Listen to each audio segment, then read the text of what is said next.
ఏమ్మా ఏం జరిగిందమ్మా? డైరెక్ట్ కూడా సార్ నాది. మా పిల్లలు ఎప్పుడు పొద్దున్న లేస్తే చెరువుల మీద డొంకల మీద తిరుగులు ఆడుతారు. అతడి పిల్లలని తోలుకొచ్చి చేపలకు దాంట్లోకి తిరుగులు ఆడుతారు. అతడి పిల్లలని తోలుకొచ్చి ఉచ్చులు మీర కట్టినారు, ఆవి మీర కట్టినారు అని ఉచ్చులు కట్టి తోలుకపోయి ఫోటోలు తీసి ఆవి తీసి పిల్లలని తెచ్చి ఇలా పెట్టినారు సార్. ఇప్పుడు 3 రోజులు అయ్యా, 4 రోజులు అయింది స్వామి. ఫారెస్ట్ వాళ్ళు వాళ్ళని అడుగుతున్నా వీళ్ళని అడుగుతున్నా మాకు సంబంధం లేదు అంటున్నారు. అడవులు తిరిగే వాళ్ళ మేము తెలుసుకోవాలని ఎవరేం చేసిపోయినారు ఆ అడవులో. మా పిల్లలని తెచ్చి పెట్టినారు స్వామి. ఫారెస్ట్ డిపార్ట్మెంట్ లో ఉండరు, ఆడ రూమ్ లో పెట్టినారు ఫారెస్ట్ వాళ్ళు. అక్కడ ఏం చేయలేకపోయినారు మీ పిల్లలు? మా పిల్లలకు చేపలకు పోతారు, దుడ్డు చాలకు పోతారు, ఈత పండ్లకు పోతారు. అటు తిరుగులాడ పిల్లలు తుంటలకు పోయినా ఫారెస్ట్ వాళ్ళని చూసి దాంగుకుంటారు, బొంగులకు పోయినా దాంగుకుంటారు, కడకలాగుతున్న బొంగులకు పోయినా దాంగుకుంటారు. పట్టుకుంటే ఫారెస్ట్ వాళ్ళు వదిలిపెట్టారు అని చెప్పి దాంగుకుంటారు స్వామి. నా కొడుకు పేరు శివయ్య, ఇంకొక కొడుకు నా కొడుకు చిన్న పిల్లడు ఈదన్న. ఇద్దరు తీసుకొచ్చినారు స్వామి. ఫారెస్ట్ వాళ్ళని తీసి దాంగుకుంటారు మా పిల్లలు.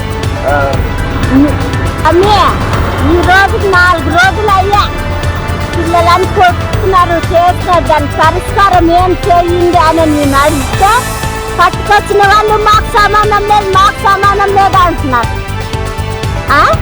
మా పిల్లలని ఎందుకు పట్టుకొచ్చినారు? ఏం తప్పు గురించి పట్టుకొచ్చినారు? అడవులు ఎంతో నన్ను తిరుగుతారు. మా పిల్లలే చేసినారని గ్యారెంటా? పిల్లలని పట్టుకొచ్చింది వేసినారు. దాని పరిష్కారం అధికారులను అడిగితే మాకు సంబంధం లేదు అంటున్నాడు తన సారు. ఇది స్వామి అందరి దండాలు పెడుతున్నా. నేను పొద్దున్నే సారి కింద వాళ్ళం సార్ పిల్లలకు గీసుకునేటప్పుడు మాకు న్యాయం చేయండి స్వామి, మాకు న్యాయం చేయండి.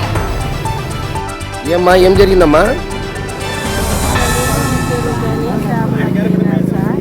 ఎక్కడ పోయినారమ్మా?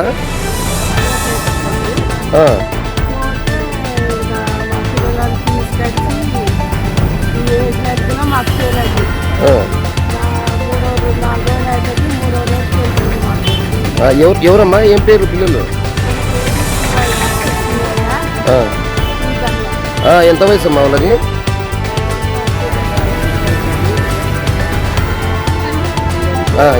ఏమ్మా?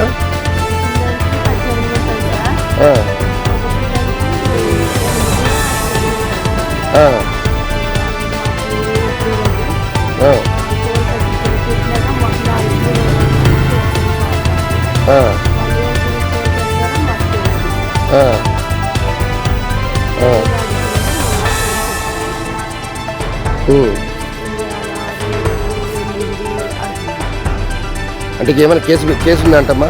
కేసు పెట్టినానంటనా?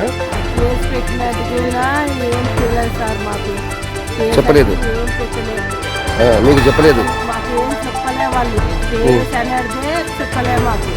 అసలు మా పిల్లలు ఏం గురించి తోలుకొచ్చినారో ఏం కొరకు తోలుకొచ్చినారో మాకంటే అర్థం కాలేదు. ఫారెస్ట్ వాళ్ళకి ముందరికైతే ఏది చెప్పడం లేదు మాకు.